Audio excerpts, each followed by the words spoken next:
Morning. Morning, George. How did you sleep? George lives in Tunbridge Wells with his mum, sister Evie, Maggie, Max, and Mitzi. George was born with a condition called spinal muscular atrophy type 2, which makes his muscles weaker. It's caused by a loss of nerve cells that control muscle movement in the body.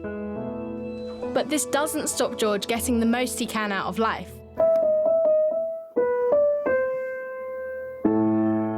He's a tireless campaigner for SMA awareness and better access to treatment.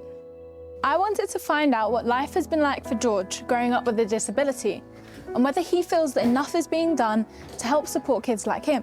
So George, what are some of the everyday challenges you face? One of the biggest challenges I face is the lack of independence. Doing my teeth, transferring, breakfast, lunch, dinner, and basic needs such as putting my shoes on as well. One thing that has really improved George's quality of life is his new wheelchair, which helps him to get around far more easily than the one that was provided by the NHS. With this one, he can access hard-to-reach places. I'm guessing it was pretty expensive, right? Yes, it costed £24,000. That is a lot of money. We had to fundraise for this chair. It's kinda embarrassing, and also it makes me feel pretty angry. It doesn't feel normal to ask people for money because this is something a wheelchair user needs, which you would think that the government would provide. But despite having an amazing chair, George still encounters lots of accessibility problems when he's out and about. What are some of the issues that can come up? Lifts and stations. Some lifts are out of order.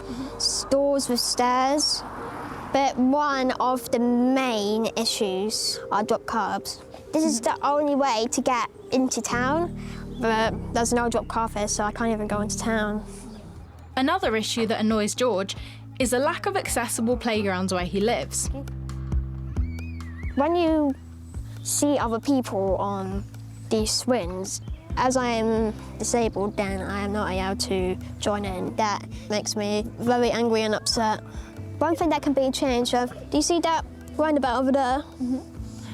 So there are roundabouts that are accessible for wheelchair users. If they could put one in, it would make me really happy. It's just simple things that can make big differences. Yeah.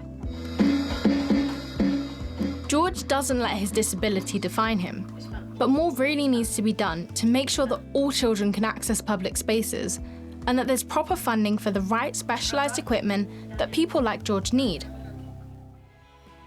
George has now been recognised for his campaigning work at the National Diversity Awards, and he plans to continue his fight for disabled people's rights until more change comes about.